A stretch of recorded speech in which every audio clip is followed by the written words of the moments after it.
One of my close dear friends, this brother that I know very well, I'm not going to mention his name, he may be listening to the station today, I don't know, but I'm not going to mention his name or anything like that.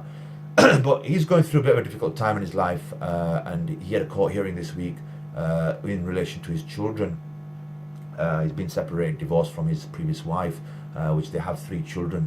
And obviously the whole issue of custody, of arrangements to see the children becomes a huge issue.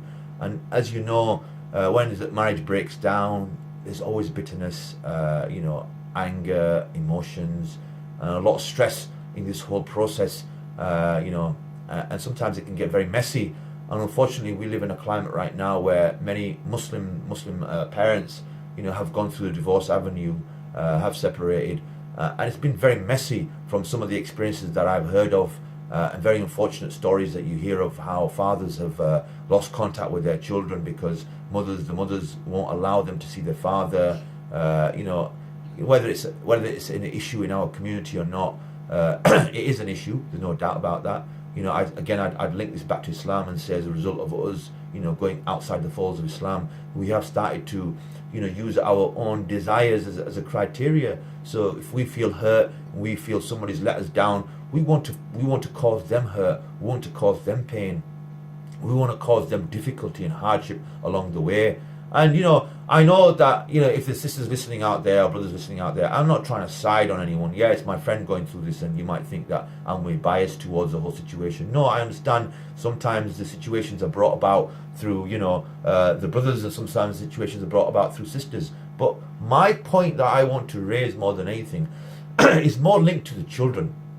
I mean, those couples that don't have kids, and it's a different reality. They separate, and they can get on with their lives. But those parents that have children and they separate, a lot of times the children are used like pawns, in a game of chess, and they're used to sort of like manipulate, to put people in undue stress. And it's very unfortunate that we're in a climate and we don't seem to realize that who is the one who's coming out and being tarnished, but it's the children. The emotional and psychological pain they go through, knowing the fact that their parents, the very people that that formed their universe, their life, are suddenly separated, and they're not living together. They're not in a household together. This is like I can never imagine it, because alhamdulillah, I come from a household where I had both my parents present. So for me, it's a reality I can't associate with, and surely you feel the same. I think it's probably compared to having the ground ripped under your feet, like what to say for a child.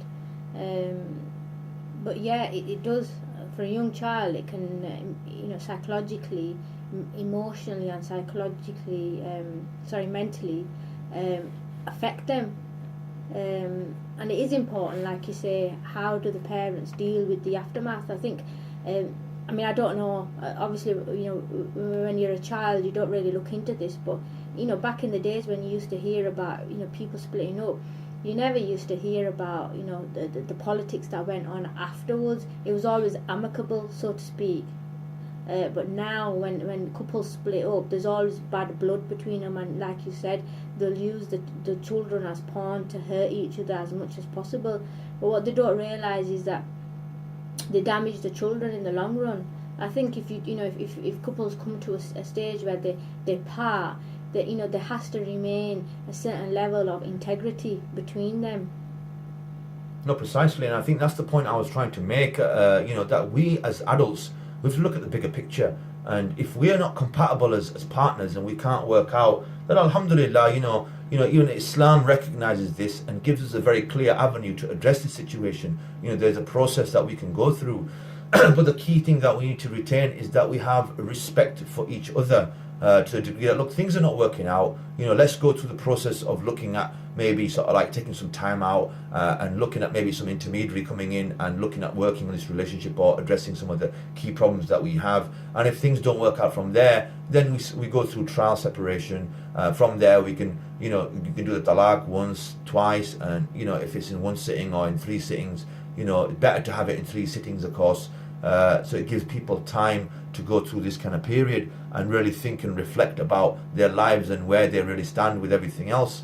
and in the context of their partners. But when it comes to the point that you realize that there's no future for this, then you have to think about the future and stability of those children. Their emotional development, their psychological kind of like, stability is key and critical to them becoming young adults.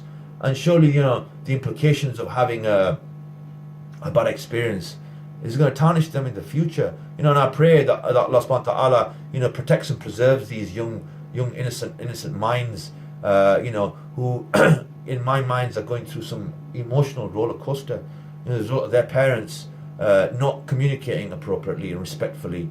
It's having a damaging effect. And I was listening to the brother, and I was listening to him talking about his sons and his daughter, and it broke my heart just to hear the pain they must be going through and the hardship they're going through. Because as an adult, you're emotionally strong, and adults go through hardship. They go through the emotional kind of like web of being going up and down their moods, and it affects you psychologically. But those innocent minds, it's another level, and it'd be horrible to think, go into the mind of a child and imagine what it's like. See, what parents don't realise is that at that age, they're building personalities and they're building characters, and by putting them through that, what they don't realise is that it will then impact them in the future in how they maintain their relationships. Yeah, okay, that's fine. Yeah, I mean, I didn't want to go too much about this subject, but basically, just to summarise it, just to end it, I want to just say that, if you're going through a difficulty right now, if you're going through a process where, as parents, you're separating, you're not working out, the couples are not working out, and you've got young children, what I would advise you to do, is that you seek counsel. You seek advice from people that are knowledgeable and wise and mature. And please, for Allah's sake, that you protect and preserve your children, and you retain some kind of respect, mutual respect between each other. And if you're going to part, then part on some kind of respectful grounds, and maintain some kind of respectful order, that your children, even though that you've moved into two separate lives, they're able to have the best of both of you in some way that is palatable for them, even though it'll be hard to know that their realities have changed and their lives have changed. But give them that much respect and love that you can retain some kind of order in their lives, and the minimum damage is done to them. Because the reality of divorce is that it happens, so relationships break down, but don't let it be the death of your children. Don't let your relationship come to an end and it be this sort of like destruction of your children. Retain that respect for the children. And I'm not going to go on too much about this because it's not the talk of the show today, but that was just something I wanted to get off my chest, which I have now. Okay, and we'll move